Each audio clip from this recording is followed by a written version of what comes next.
কারো বুঝের দ্বারা শান্তি আসে, কারো বুঝের দ্বারা অশান্তি আসে। কি বলেন, ঠিক না?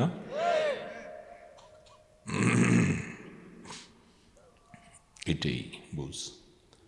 তো আপনারা মুরব্বীরা কষ্ট করে, জুয়ানরা বলে হুজুর মুরব্বীও কথা বলেন। মুরব্বীও কথা বলার কারণ হলো বাবা, জুয়ানরা তো অনেক সময় শীত সহ্য করতে পারে, এদের রক্ত গরম। আর বুড়ারা যারা, এদের রক্ত দুর্বল হয়ে গেছে, রক্তের চালিকা শক্তি একেবারে দুর্বল। এদের ব্যথা, ওই ব্যথা, ওইখানে ব্যথা। এটা জুয়ানরা বুঝবে না, এরা আবার বুঝবে যখন বুড়া হয়। কিরে বাবা, জুয়ান বাবাজিরা, বুড়া হইলে বোঝা যাবে যে জুয়ানির কি ছিল, আর বুড়া হলে যে কি কষ্ট। এটা জুয়ান অবস্থায় বুঝি নাই আমরা। তো এত কষ্ট করে বসছেন শীতের মধ্যে, আল্লাহু আকবার। আল্লাহ যেন আমাদের এই বসাকে যেন কবুল করেন। কষ্ট করলাম, কিছু যদি না পাই, দুনিয়ার সবাই তো কিছু না কিছু পাওয়ার জন্যই কষ্ট করে। তা আমাদের এই দিনের লাইনে কষ্টটা, এটাও তো আমরা আল্লাহ থেকে কিছু পাইতে চাই। কি বলেন, ঠিক না? কিছু পাইতে। তা আমি ছোট্ট আয়াত তেলাওয়াত করেছি, এর আগে দিয়েও আরো 2টা আয়াত আছেন। আল্লাহ পাক বলছেন, হে আমার বান্দাবান্দিরা। আল্লাহ পাক কোরআনে যা বলছেন, ওলামাই কেরাম হয়তো তেলাওয়াত করতে থাকলে বুঝে অনেকটা। যারা আমরা ইলম শিখি নাই, আমরা বুঝতে পারি না। কি বলেন, ঠিক না? আল্লাহ পাক কি বলছেন, এটা যদি বুঝতাম তাহলে কতই না মজা লাগতো। কিরে বাবা, ঠিক না? তো সেই জন্য আমরা সেই এলেম শিখি নাই দেখে আমরা হয়তো তেলাওয়াত করছি, কিন্তু এই চিঠিটার মধ্যে কি অর্থ, কি লিখলেন আল্লাহ পাক তার এই চিঠি, আমরা বুঝতে পারি না। আল্লাহ পাক বলছেন, সারিউ ইলা মাগফিরাতিম মির রাব্বিকুম। আমাদেরকে আল্লাহ বলতেছেন, ও আমার বান্দাবান্দিরা, তোমাদের তো মাগফিরাতের দরকার আছে। মাগফিরাতের দরকার আছে না? আল্লাহর ক্ষমা আমাদের দরকার আছে না? আমরা তো অনেক গুনাহ করে ফেলছি। যারা জুয়ানরা, এরা বয়স কম, গুনাহ কম। কিরে বাবা? আর বুড়ারা যারা, আমরা দুনিয়াতে খাইছি বেশি, গুনাহ করছি বেশি। ঠিক না ব্যাঠিক বলেন? দুনিয়াতে অনেক আগে আসছি, বেশি খাইছি না, তো গুনাহ তো বেশি করছি। আর জুয়ানরা যারা অল্প বয়সী, যারা এরা দুনিয়াতে আসছে পরে, দুনিয়ার খানা কম খাইছে, এদের গুনাহ তো কম। কি গুনাহ কম না এদের? আপনি বলবেন, হুজুর আমরা তো সওয়াবও তো অনেক কামাই করছি, গুনাহ যেরকম বেশি করছি, খাইছি বেশি, তো আমরা সওয়াবও তো অনেক কামাই করছি, বেশি বেশি নামাজ পড়ছি, রোজা রাখছি, জিকিরাজ করছি, কত বেশি করছি। হ্যাঁ বলেন না, আমার কথার সাথে একমত কিনা আপনারা? এটা কিন্তু বলা যাবে না, এটা হাদিসে নিষেধ। আমি প্রথম যে কথাটা বলছি ওইটা বলা যাবে, যে আমি খাইছি বেশি, গুনাহ করছি বেশি। খাইছি বেশি, ইবাদত করছি বেশি, এটা বলা যাবে না, এটা বলা নিষেধ। ইবাদত করি নেই, কিছুই নেই, এটা হলো আসল কথা।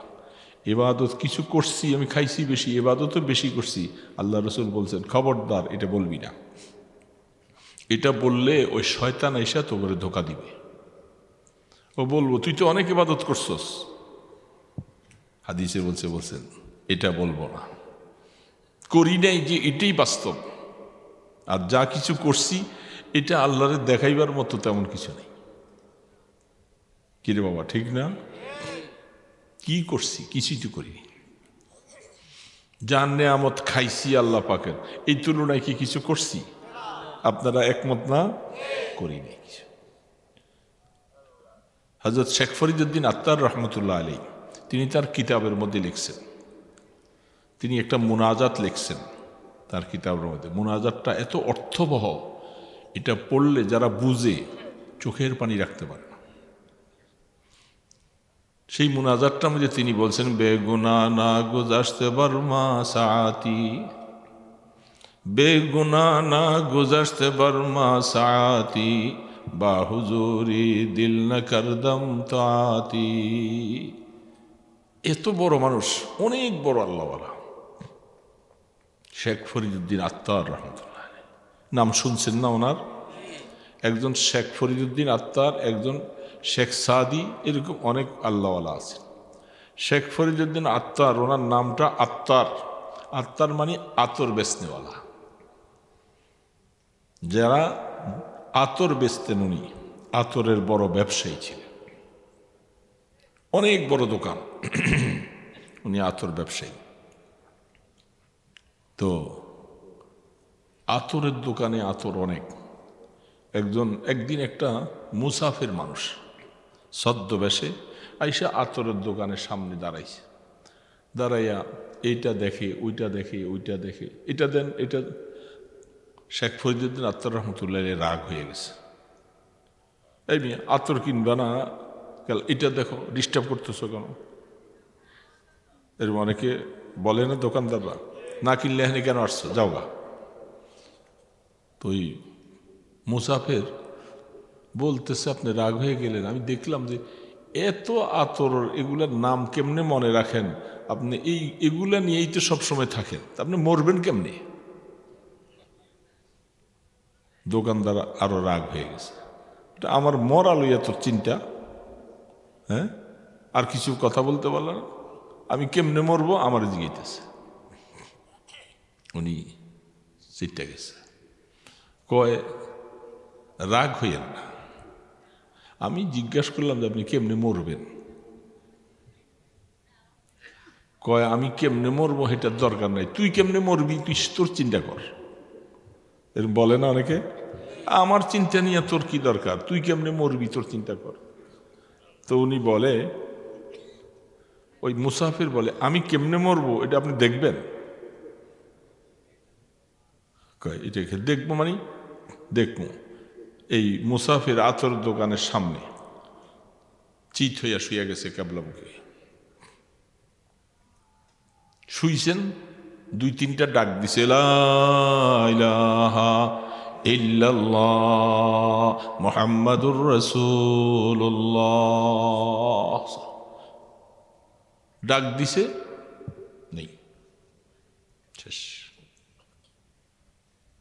শেখ ফরিদুদ্দিন আত্তার রহমতুল্লাহ আলাইহি তিনি মনে করছে, আরে এতক্ষণ মনে করছে একটা খেল তামাশা করতেছে, যাই আল্লাহরা দিয়া দেখে যে মুসাফির নেই, শেষ, মুসাফির গেছে খা। কুশতগানে খঞ্জরে তসলিমে রাহ হর জমা আজ গায়ব দানে দিগরা।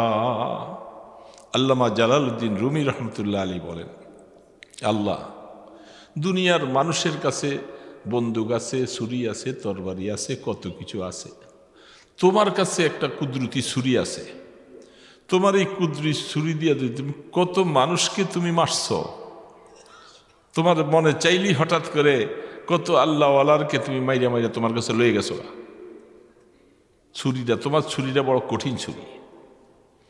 কুশতগানে খঞ্জরে তসলিমে রাহ হর জমা আজ গায়েবে জানে দিগরা।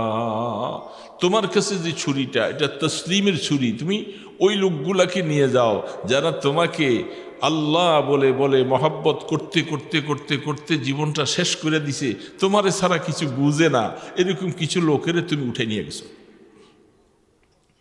এই পাগলারও তুমি লয়ে গেছো। একটা পাগল মানুষ আসছে, আর এইমাত্র বলতেছিল যে আমি কেমনে মরবো তুমি দেখতে চাও, এই কথাটা বললো, আর সে বাস্তবেই উঠে নিয়ে গেলাগা। শেখ ফরিদ আত্তার আশপাশের মানুষ, দোকানদাররা সবাই আসছে, কি ব্যাপার, এই ঘটনা। শেখ ফরিদ আত্তার রহমতুল্লাহ দিলের মধ্যে এমন একটা চোট খাইছে, সে যে আমার এসে জিজ্ঞাসা করছে তুমি কেমনে মরবা, কথা তো এটা বাস্তব। আমি তো চিন্তা করছিলাম, হয় বলছি এই আতরের দোকান নিয়ে এত ব্যস্ত তুমি থাকো, তোমার রুটা বাইর হইব কেমনে, তোমার রু তো এগুলোর ভিতরে সব। আর আমি বলছিলাম তুমি কেমনে মরবা, সে যে একবার সাথে সাথে আল্লাহ তারা উঠে নিয়ে গেল, তাহলে তো এই তো সাধারণ মানুষ না। মাওলার কাছে যখন যা বলে মাওলা তাই করে। হ্যাঁ, আমার খাদেম সব কোথায়ও আমার চাদর লও, আসো নাকি শালটা গায়ে দাও। এই জন্য শেখ ফরিদুদ্দিন আত্মার রহমতুল্লাহ সিদ্ধান্ত নিলেন, বুঝছি এটা আল্লাহ পাক আমাকে আসলে এই পাগল তো পাঠায় নাই, এটা আল্লাহর কুদরতি মেহমান পাঠাইছে আমারে ঠিক করার জন্য, আমারে ঠিক করার জন্য, যে আমি কি করি এটা দেখা। শেখ ফরিদুদ্দিন আত্মার রহমতুল্লাহ সিদ্ধান্ত নিলেন আতরের দোকান আর রাখবে না, সবাই ডাইকা ডাইকা বেচে বলেছে। বেচা সবাই বলে কি তুমি পাগল নাকি? আমি পাগল নাকি এটা আমি বুঝি, তোমাদের কাছে বলার দরকার নেই। আমি যেটা বুঝছি এটা তোমরা বুঝো নাই। এই যাওয়ার পরে এলেম শিখতে গেছে, এলেম শিখছেন, আল্লাহ পাকের কোরআন হাদিস পড়ে বুঝা আল্লাহ ওয়ালাদের সহবতে যাইয়া এত বড় ওলিয়ার এত বড় বুজুর্গ হয়ে গেছে। উনি ফার্সি ভাষায়, ওনাদের দেশে ভাষা ছিল ফার্সি, উনি কিতাবটা লিখছেন পাদশাহ জুরমে মারা দরগুজার মা গুনাহগারি মে তু আমার জেগার। আল্লাহ, এ আসমান জমিনের বাদশাহ মালিক, আমি গুনাহগার আর তুমি হইলে গুনাহ মাফ করনেওয়ালা। এই প্রথম শুরুই করছে সেখান থেকে, আমি অনেক গুনাহ করেছি অনেক, আর তুমি গুনাহ মাফ করনেওয়ালা। তিনি বলতেছেন বরদারা মুদ বান্দায়ে বেগরে খেতা আব রোয়ে খুদ বাসিয়া রেখতা মগফিরত দারা দুমি দজ লুৎফে তো যাকে খুদ ফরমুদে লা তাকনাতু। আল্লাহ, আমি তোমার দুয়ারের একটা গোলাম ছিলাম, আমি তোমার দুয়ারের থেকে সইরা গেছি, নামাজ পড়ি নাই, রোজা রাখি নাই, জিকির করি নাই, তেলাওয়াত করি নাই, হালাল খাই নাই, কিছুই করি নাই, তোমার দুয়ার থেকে ভাইয়া গেছে। এগুলি না করলেই তো আল্লাহর থেকে ভাগা হয়, কি ঠিক না? এগুলি না করলে আল্লাহর থেকে ভাইয়া দেওয়া হয়, আল্লাহর সাথে দূরত্ব হয়ে যায়। যখন একটা গুনাহ করে তখন আল্লাহর সাথে একটু দূরত্ব হয়, আরেকটা করলে আরেকটা দূরত্ব হয়। এইভাবে যত আস্তে আস্তে গুনাহ হয় তখন আল্লাহর থেকে দূরে সরে যায়। তো তিনি বলতেছে, আল্লাহ, আমি যে তোমার দুয়ার থেকে ভাইয়া গেছি, তো সেই ভাগুন্যা গোলামটা চতুর্দিকে ঘুরে দেখি কোথায়ও আমারে কেউ গ্রহণ করে না, আমারে বন্দা বলে ডাকার মতো কেউ নাই, আছে নাকি কেউ? এই জন্য গোলাম আবার তোমার কাছে ফিরে আসছে। আল্লাহ, গোলাম আবার আসছে, তুমি কি তোমার রহমতের দুয়ারটা খুলে দিবা? কি আবেগপূর্ণ কথা বাবা। বরদরা মুদ বন্দায়ে বেগে রেখতা আব রোয়ে খুদ বাসিয়া রেখতা। বাইতুল্লাহ শরীফের সামনে এক বছর, অনেক আগের কথা,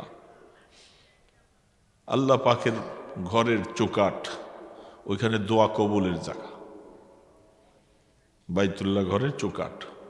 তো মানুষ তো সবাই যায়, আমি অনেক কষ্ট করে, অনেক ভিড়, কষ্ট, ঠেলা ধাক্কা খাইতে খাইতে যা হোক গেছি, হাত ছুটে যায়, ধাক্কার চোটে যাই আসতে, পিছন থেকে ধাক্কা দেওয়ার পরে আমি দরজার চৌকাঠটা ধরছি, ধরে দেখি আমার পাশে কোন আশেক যেন, সে এই শেখ ফরিদুদ্দিন আত্মার রহমতুল্লাহ আলাইহির এই শেরগুলি পড়ে আর কান্দে। আহা, বিশ্বাস করবেন না, আপনাদেরকে কি বলবো। যখন এই কথা বলতেছে, বরদারা মুদ বান্দায়ে বেগে রেখতা আব রোয়ে খুদ বাসিয়া রেখতা। আল্লাহ, আমি তোমার দুয়ারের ভাগুন্যা গোলামটা তোমার চৌকাঠে আইসা ধরছি, এটা তোমার ঘর, তোমার ঘরের চৌকাঠে আসছি। আল্লাহ, আমি তো গুনাহ করে বরবাদ হয়ে গেছি, তুমি আমারে মাফ করে দাও। তার এই কথাগুলি শোনার পরে আমার কান্না আমি রাখতে পারি না। আমি ওইভাবে ছন্দগুলি আমারও মুখস্থ আছে, সে আমারে স্মরণ করাই দিছে, সেখানে লেখছে বেগুনা না গুজারতে বর্মা সাথে বা হুজুরি দিল না করদম তাতি मगफिरत दाराद उम्मीद अज़ लुत्फ़ तो जाके खुद फरमोदे ला तक न तू अल्लाह তুমি তো বলছো লা তাক না তু বেশা ও গোলাম তুই আমার রহমত থেকে নৈরাশ হইস না আল্লাহ তুমি তো বলছো তোমার এই আয়াত পড়ে পড়ে আমি গোলাম তোমার কাছে মাগফিরাত চাইতে আসি তুমি আমারে মাফ করে দাও এইভাবে বলতেছিলেন কতক্ষণ পরে আর তারে দেখি না খেয়াল করি নেই এত মানুষের ভিড়ে ধাক্কার চলে ছুঁড়ে গেছি এই শেখ ফরিদউদ্দিন আত্মার রহমতুল্লাহ আলাইহি সে যেরকম নিজের সব কিছু ছাইরা দিয়া সে আল্লাহর আশেক হয়ে গেছে সে আশেকানা রং দিয়া সে এই কিতাবটা লিখছে তার ভিতরে যে এশক আর মহব্বত আছে এটা এই শেরগুলি এই ছন্দগুলি পড়লে বোঝা যায় যে সে কি আবেগ নিয়ে লিখছে বাবা কি আবেগ নিয়ে লিখছে এই জন্য সে আবেগ যারা বুঝে বাবা তারা চোখের পানি রাখতে পারে না চোখের পানি রাখতে পারে না আল্লাহ পাকের কাছে গোলাম যখন চোকাট ধরে আল্লাহর দরজা তো অনেকগুলি বাইতুল্লাহ ঘর এটা আল্লাহর ঘর চোকাট তিনি বলছেন তুই আমার গোলাম এখানে আইসা যদি তুই আমার কাছে কাঁদতে থাকস তোর গুনাহ একটাও থাকবে না আমি সব মাফ করে দিব এই জন্য দোস্তরা বলতেছিলাম আমি যে কিছু আমল করছি এটা বলা যাবে না আমি যে গুনাহগার এটাই কথা কি বলেন এটাই কথা কোনো সন্দেহ নাই গুনাহ করছি অনেক গুনাহ করছি এখন গুনাহগুলি তো মাফ করানো দরকার আল্লাহ পাক বলছে বান্দা তোর গুনাহ মাফ করার জন্য আমি তোরে রাস্তা দিছি তুই বেশি বেশি করে তওবা কর ইস্তাগফিরু রাব্বাকুম ইন্নাহু কানা গফফারা দোস্ত গোলাম যখন কখনো গুনার ভয়ে আযাবের ভয়ে যখন তার চোখ দিয়া মাছির মাথার মতো দুইটা ফোঁটা পানি আসে আমার আল্লাহর কত রহমত আল্লাহ পাক বলে এই লোকটাকে আমি আগুনে ফেলতে পারবো না আমার দয়া লাগবে মায়া লাগবে সে কাঁদলো আমার কাছে দুই ফোঁটা চোখের পানি ছেড়ে দিল আল্লাহ পাক বলে তোর জন্য আমি জাহান্নামের আগুন হারাম করে দিব বুঝতো এই জন্য আল্লাহ পাক বলতেছে গোলাম যারা গুনাহ করছো এই আয়াতটা ছোট্ট আয়াতটা পড়ছি ওয়াল্লাযীনা ইযা ফাআলু ফাহিশাতান আও যালামু আনফুসাহুম এ যারা গুনাহ করছস তারা ফাহিশা গুনাহ করছস যারা অনেক বেশি বেশি গুনাহ করছো আমার আল্লাহর সাথে আমি তোমাদেরকে বলি তোরা যাইবি কই কার কাছে যাইবি আমি তো জানি যে তোরে মাফ করার মতো কেউ নাই আমরা কি এটা জানি না এটা একিন বিশ্বাস আছে না রে বাবা আমাদেরকে মাফ করার মতো কেউ তো নাই আমার সব কিছুর মালিক তো আল্লাহ তুমি এই জন্য তুমি কোরআনে কত আয়াত বলছো যারা নিজের নফসের উপরে জুলুম করছো আমার হুকুম লঙ্ঘন করে গুনাহ করে ফেলছো তোর মাফের জন্য আমি তোরে আশ্বাস দিছি আয় গোলাম তুই আয় তুই দুই ফোঁটা চোখের পানি ছেড়ে আমার কাছে ইস্তেগফার করতে থাক আল্লাহ আমি গুনাহ করছি আমারে মাফ করে দাও আল্লাহ পাক আল্লাহ রসুল বলেন আল্লাহ তার গুনাহ রাখবে না মাফ করে দিবেন আমার আল্লাহর ওয়াদা আমার আল্লাহর ওয়াদা ফাস্তাগফিরু লিযুনুবিহিম ওয়ামা ইয়াগফিরুয যুনুবা ইল্লাল্লাহ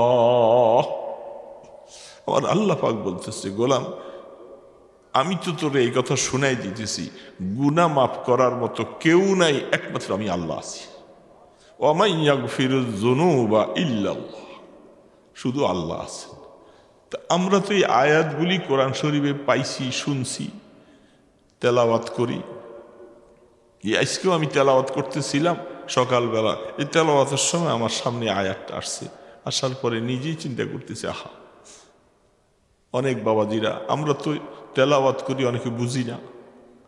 এই জন্য আয়াতটা আপনাদের শোনাইতেছি। মুরব্বীরা আছেন, কষ্ট করে বৈশা রয়েছি, আমাদের গুনাহ আমরা করছি, আর মাওলা তুমি আমাদেরকে আশ্বাস দিছ যে তোর গুনাহ মাফ করার মতো কেউ নাই, আমি আছি একমাত্র। ওয়া ইয়াগফিরুয যুনুবা ইল্লাল্লাহ, ইল্লাল্লাহ, শুধু একমাত্র তুমি আছো। এই কথাটার মধ্যে দুইটা কথা। একটা হলো আল্লাহ পাক বলছেন যারা গুনাহ করছস তোরা বেশি বেশি করে আমারে ডাক, যাকারুল্লাহ, আমারে বেশি করে ডাক। তা আল্লাহরে ডাকবো কিভাবে? আল্লাহ আল্লাহ আল্লাহ আল্লাহ আল্লাহ আল্লাহ আল্লাহ আল্লাহ। আমি গাড়িতে রাস্তায় বসে বসে নামাজ পড়ি, আমার কোনো কাজ নাই, এখন আমি আল্লাহরে ডাকবো, আমি ডাকতে থাকবো। যখন ডাকতে থাকবেন, ডাকতে ডাকতে ডাকতে ডাকতে দেখবেন যখন দিলটার মধ্যে আল্লাহর মায়া ঢুকবে, মায়া যখন ঢুকবে তখন আল্লাহ পাক বলবে, ও চোখ, তুই আমার বন্দার চোখ দিয়ে একটু পানি ছেড়ে দে। তখন চোখে পানি ছাড়বে। পানি ছাড়লে আল্লাহ বলে যে যা, তোরে আমি মাফ করে দিছি, তোরে মাফ করে দিছি। এই জন্য আল্লাহকে ডাকতে হবে আল্লাহ আল্লাহ আল্লাহ আল্লাহ আল্লাহ আল্লাহ আল্লাহ আল্লাহ আল্লাহ আল্লাহ আল্লাহ। আহা মন্দে ইল্লাল্লাহ বাকি জুমলা রাফত মরহাবা ইশকে শিরকত সুজেরা। হাকিম উম্মত থানবী রহমতুল্লাহ আলাইহি, ওনারা আমাদের আকাবির, ওনারা মুরব্বী, ওনারা আমাদেরকে বইলা গেছে তুমি এই কলেমাটা বেশি বেশি করে পড়ো, এই কলেমাটা পড়ো, এটা কলমের মধ্যে অস্ত্রের মতো চালাও। চালাইতে চালাইতে চালাইতে চালাইতে কলমের মধ্যে যে গুনার কারণে কিছু মরিচা পড়ছে, এটি ঝঙের মতো ডলার চোটে পড়া যাবে, পড়া গেলে তোর কলমটা সাদা হয়ে যাবে। এই কলমের মধ্যে আল্লাহ জায়গা নিয়ে নিবে, আমার আল্লাহ পাক জায়গা নিয়ে নিবে। ওয়ালাম ইউসিরু আলা মা ফাআলু ওয়া হুম ইয়ালামুন। দোস্ত, গুনাহ তো করছি, এখন গুনাহ তো মাফ করাইয়া যাইতে হবে রে বাবা। এ বাবা, আমরাও বুড়া হয়ে গেছি, অসুস্থ হয়ে গেছি, আপনারাও বুড়া হয়ে গেছেন, এখন দুনিয়ার আর স্বাদ নাই রে বাবা।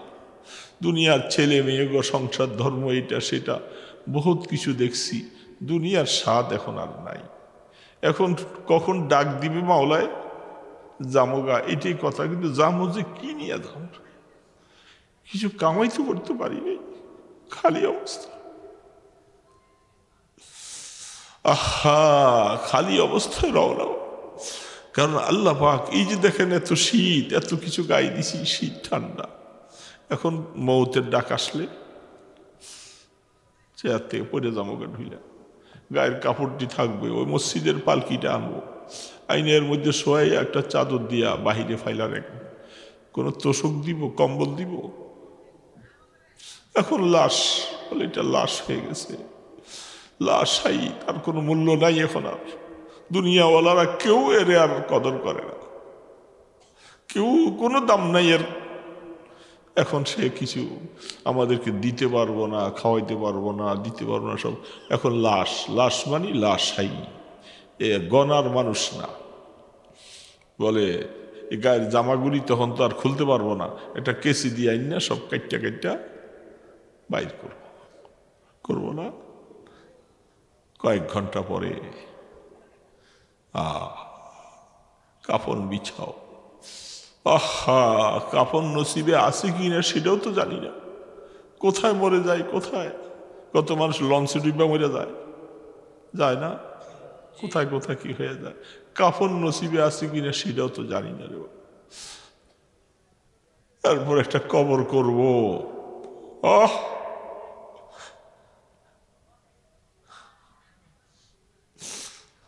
কেমনে থাকবো, কবরের কোনো সামান তো নাই।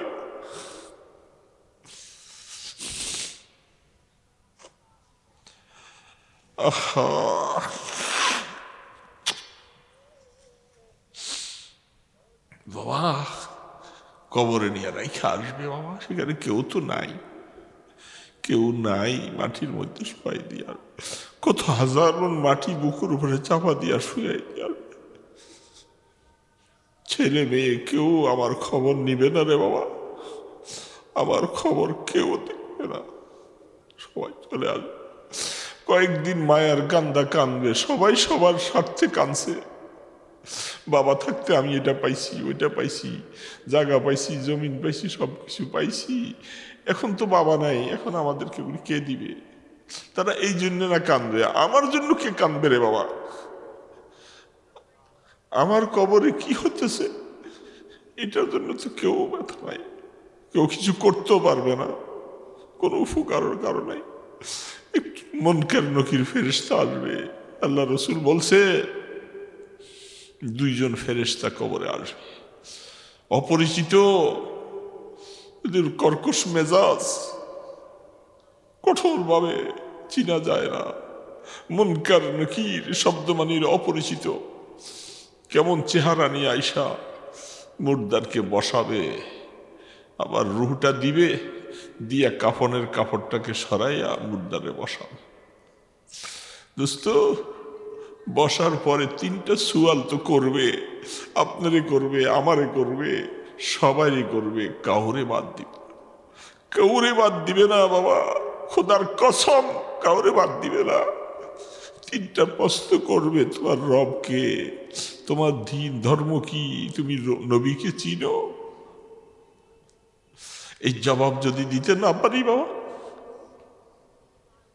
রসুল বলছে কবরের সাথে জাহান্নামের যোগাযোগ হয়ে যাবে। কবরের জবাব দিতে না পারলে কি হবে? আহা বাবা, এই চিন্তায় মাঝে মধ্যে কি ওয়াজ করবো, কি করবো, কলিজা তো ফাইটে যায়। কি রে কবরে যাবো রে বাবা? রসুল বলছেন কবর হয়তো জান্নাতের টুকরা হবে, নতুবা জাহান্নামের গর্ত হবে।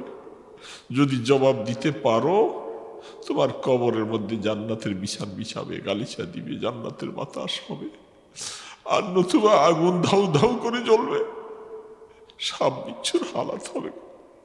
কি হালাত হবে রে বাবা? এই চিন্তায় জীবনটা তো শেষ করেছে। তো শুধু একমাত্র আশা, আল্লাহ তুমি বলছো তোমার কোরআনের এই আয়াতগুলি, এগুলি দেখে দেখে একটু আশা করে বৈশা রয়েছি, আল্লাহ দয়া করে যদি মাফ করে দাও, নাইলে আমাদের কি অবস্থা হবে? তুমি আমাদেরকে মায়া করে পাঠাইছো, দুনিয়া মায়া করে পাঠাইছো, আমরা তো দুনিয়ার মায়ায় পইরা তোমাকে ভুলে গেছি, তোমাকে ভুলে গেছি মাওলা, যেরকম দরকার ছিল তোমার কথা মনে নাই। এই জন্য আল্লাহ বলতেছেন তুই গুনাহ সাইরা দে, গুনাহ সাইরা দে, আর তুই আমাকে ডাক। এই জন্য নিরিবিলি, আহা বহু আল্লাহর বান্দা, দোস্ত কি বলবো কথা। হযরত খাদিজা রাদিয়াল্লাহু তাআলা আনহা, আল্লাহর নবীর সহধর্মিণী স্ত্রী, আমাদের মা, এই ইসলামের জন্য তিনি কি করছিলেন? তিনি প্রথম মুসলমান, তিনি প্রথম, তার আগে কেউ ঈমান আনে নাই, কেউ ঈমান আনে নাই, কেউ কলেমা নেয় না। আমাদের নবীজি সবার কাছে বলতেছে না, এই কলেমা কেউ নিবে না। হয়তো খাদিজা বলতেছে আপনি মন খারাপ করেন না, কেউ যখন নেয় না, আমি কলেমা পড়লাম, আমারে কলেমা পড়ে। তিনি কলেমা পড়ছে, তিনি প্রথম মুসলমান, যত সম্পদ ছিল সব ইসলামের জন্য দান করে দিছে। আল্লাহ রসুলকে কত কাছে পাহারা দিয়ে রাখছে, কত কষ্ট, দুশ্মনের অভাব নাই। আমার নবীজিকে মাইরা ফেলাবার জন্য কত চেষ্টা, কত দুশ্মন। খাদিজা রাদিয়াল্লাহু কান সজাগ, সবসময় বুড়া হয়ে গেছে, মরার সময় আল্লাহ রসুলকে ডাক দিয়ে বলতেছেন, ওগো নবী, আমার স্বামী, আপনার হাতটা আমার বুকের মধ্যে রাখেন, আমি চলে যাচ্ছি। হযরত খাদিজা উম্মতের প্রথম মুসলমান, খাদিজা। সেই ঘরেই আমাদের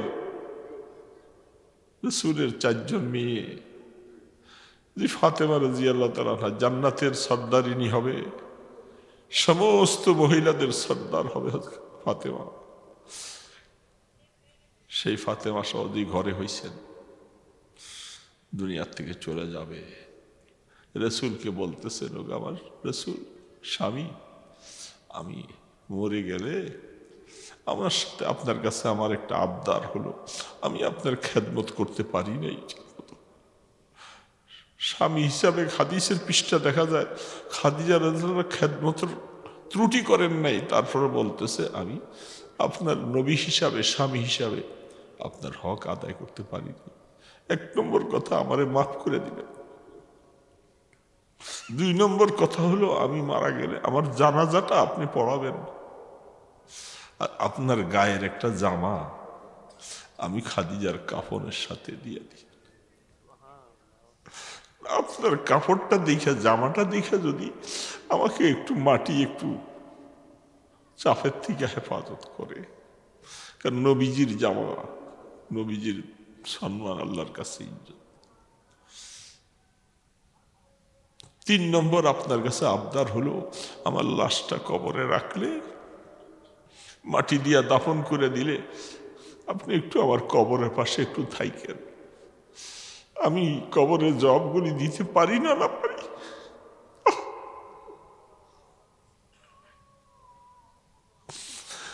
কবরের সুয়ালের জবাব আমি দিতে পারি না পারি। আপনি দুজাহানের নবী, আল্লাহ আপনাকে ভালোবেসে নবী বানাইছেন, আপনি একটু দাঁড়াইয়া থাকলে হয়তো ফেরেশতারা আপনার খাতির হয়তো আমার দিকে একটু মায়ার নজরে তাকাবে। বাবাজি কি বলবো, হযরত খাদিজা রাদিয়াল্লাহু তাআলা আনহা তিনি এই কথা বললেন, রসুল বলেন, রসুল চোখের পানি ছেড়ে দিয়েছেন। খাদিজা, জীবনটা আপনি চলে যাইতেছেন, আমার দাদাও চলে গেছে, আপনিও চলে যাইতেছেন, আমাকে কে দেখবে? শত্রুরা, দুশ্মনরা আমার পিছনে আমাকে মেরে ফেলার জন্য কত ষড়যন্ত্র, সবাই চলে যাচ্ছে। হাদিসের মধ্যে আছে সেটাকে আমুল হজন বলা হয়। খাদিজা চলে যাচ্ছে, রাসূলের আপন দাদা যে আগলাইয়া রাখছে সবসময়, তিনি চলে যাচ্ছেন। রাসূল বলছেন, খাদিজা আমি ওয়াদা করতেছি, যদি আল্লাহ আমাকে হায়াতে বাঁচিয়ে রাখে, আমি আপনার জানাজা পড়াবো, আমার গায়ের একটা জামা আপনাকে আমি পরাইয়া দিই, কবরে আপনাকে শোয়াবার পরে আমি থাকবো দাঁড়াইয়া কিছুক্ষণ, আমি আমার মাওলার কাছে বলবো, আল্লাহ আমার খাদিজাকে আপনার কাছে সমর্থ করছে।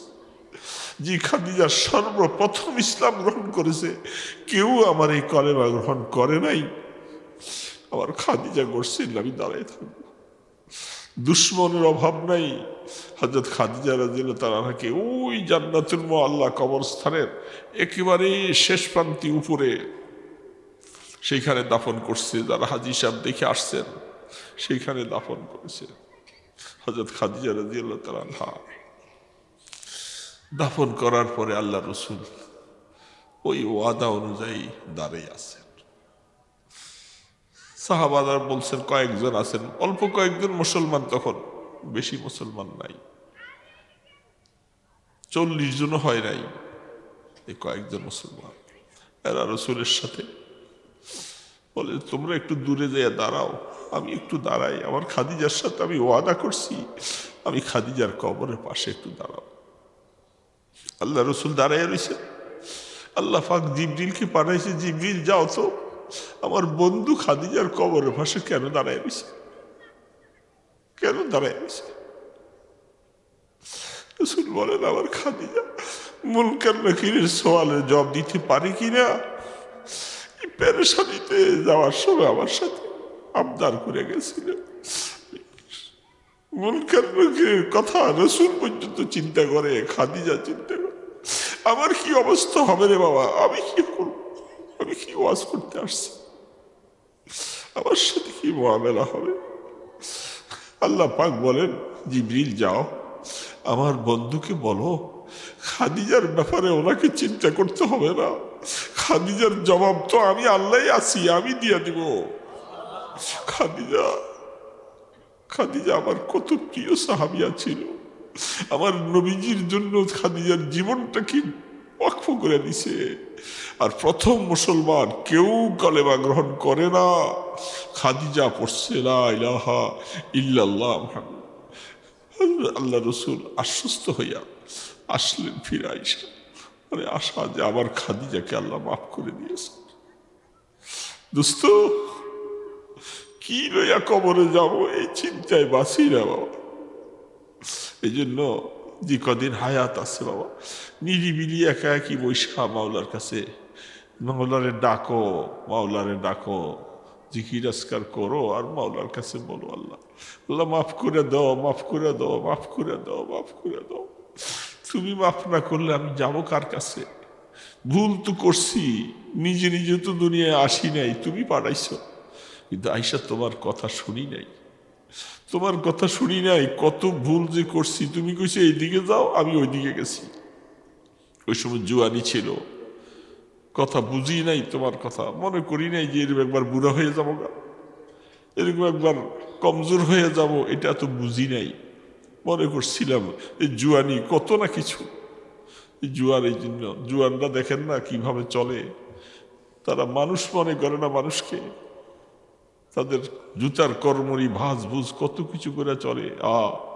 মাটি কয়, মাটি তুই আমার উপর দিয়ে এইভাবে চলতেছস, অপেক্ষা কর, আইবি যখন আমার কাছে তখন দেখবা কি হালাত।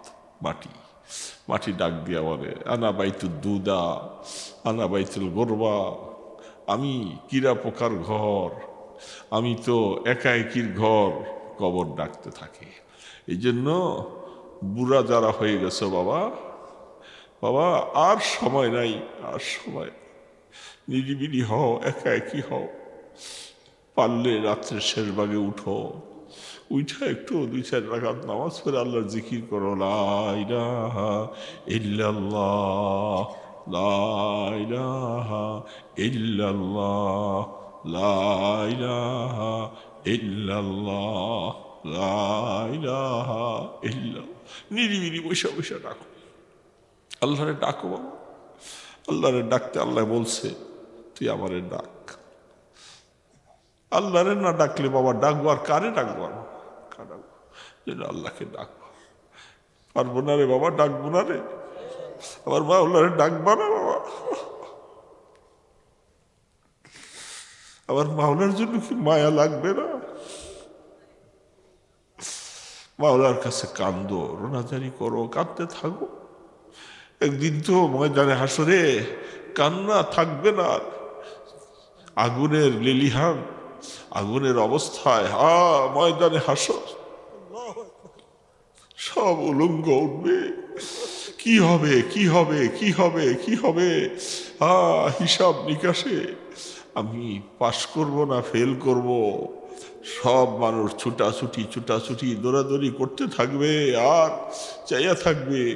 কেউ আল্লাহর সাথে কথা বলার পাওয়ার নাই, ক্ষমতা নাই। বুখারী শরীফে লম্বা হাদিস আসছে বাবা, কেউ কথা বলবে না। আদম ইসলামের কাছে যাইব, ঈসা ইসলামের কাছে যাইব, মুসা ইসলামের কাছে যাইব, সমস্ত নবীরা বলে আল্লাহর সাথে কথা বলার সাহস নেই। আমরা পারবো না আজকে আল্লাহকে কথা বলতে, ভয় লাগতেছে। আল্লাহ এত কাহারিয়ত গজবিয়ত নিয়ে তিনি এইভাবে থাকবে, কেউ তার সাথে কথা বলতে পারবে শুধু একমাত্র আল্লাহ রসুল ছাড়া। সবাই বলবে যাও তার কাছে যাও, তিনি আল্লাহর সাথে কথা বলবে, তিনি সারা কথা বলতে পারবে না। আল্লাহর গোসা থামাইবার মতো কোনো কেউ নাই, সব মানুষ যাবে। আল্লাহ রসুল তিনি আরশের পাশে সেজদায় পড়ে থাকবে আর কান্দবে, আল্লাহ আমার উম্মতকে বাঁচাও।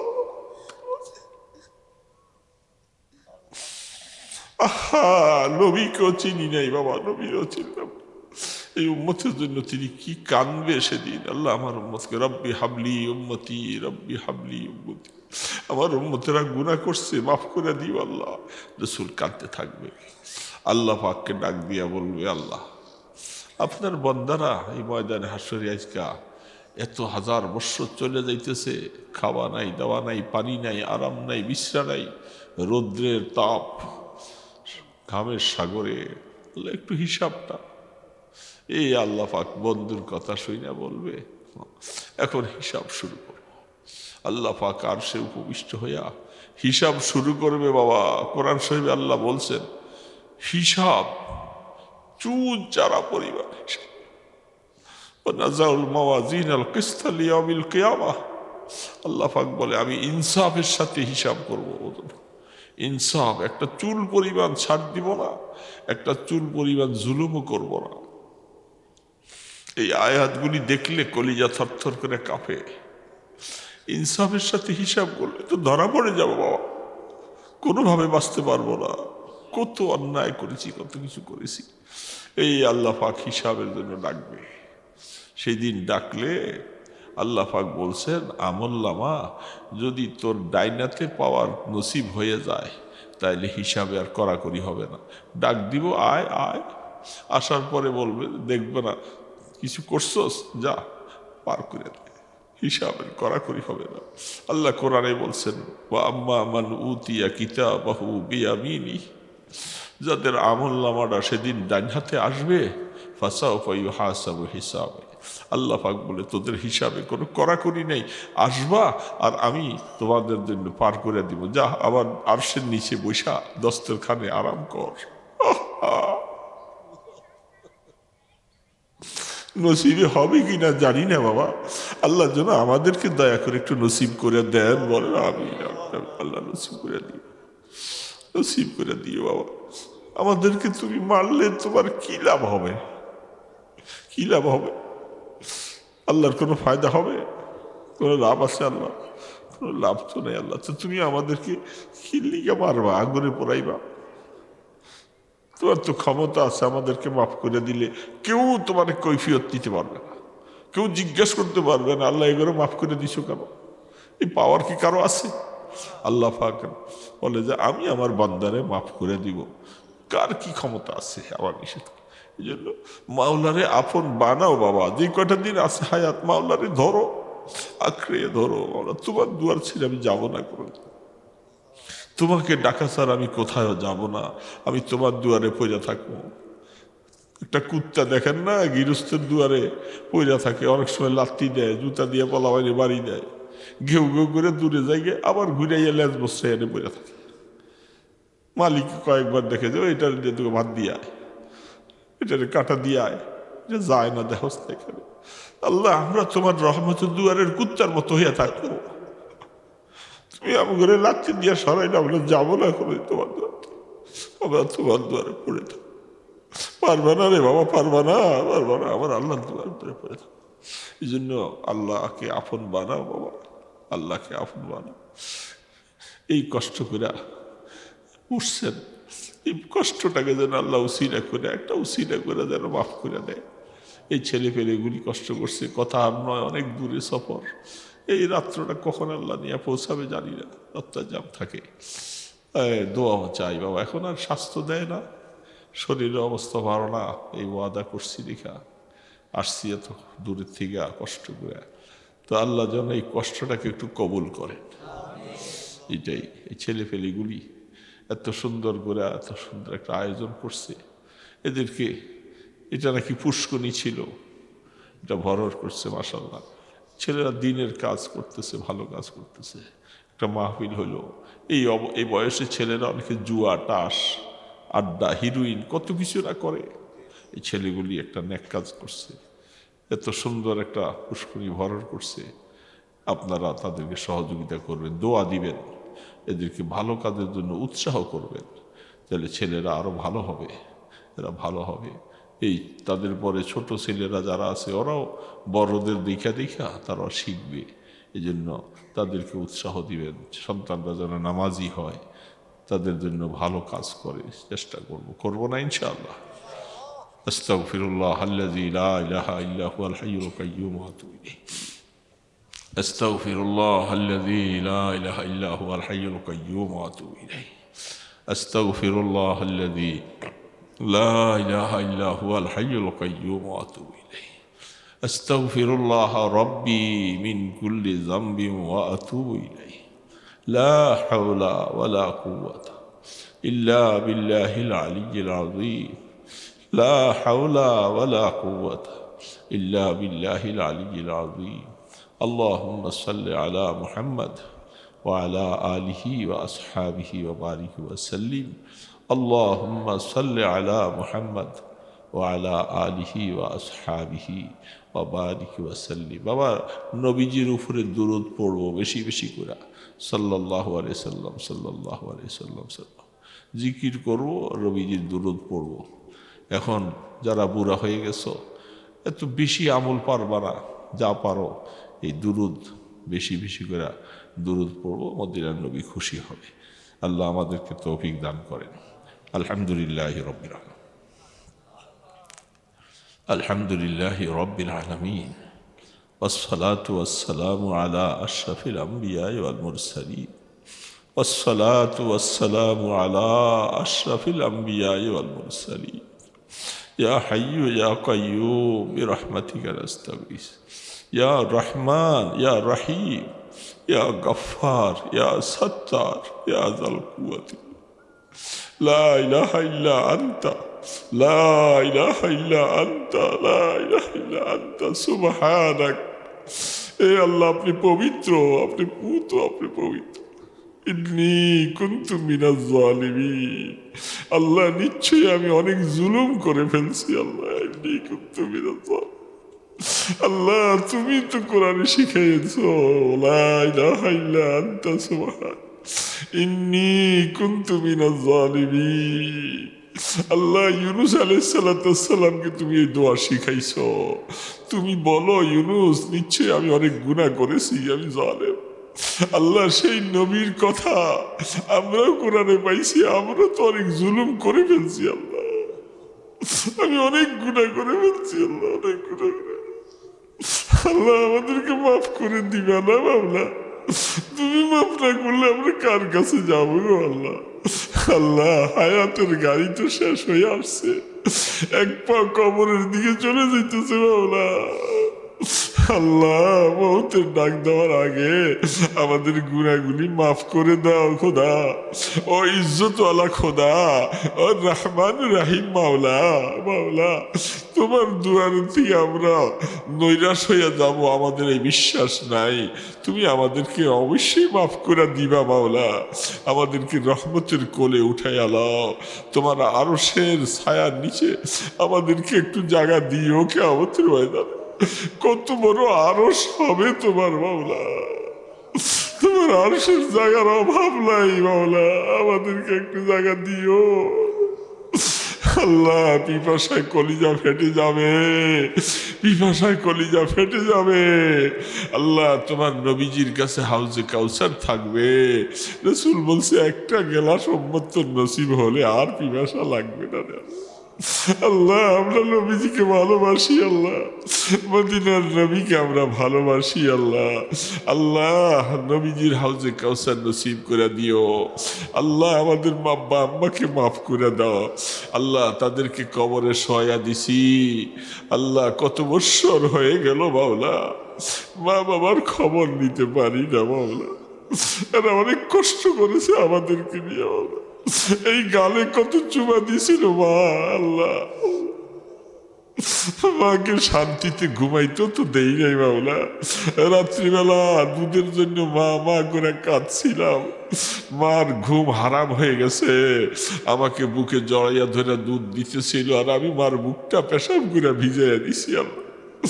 আল্লাহ, মা রাগ করে আমাকে বিস্তার থেকে বাইরে ফেলে দেয় নাই মাওলা।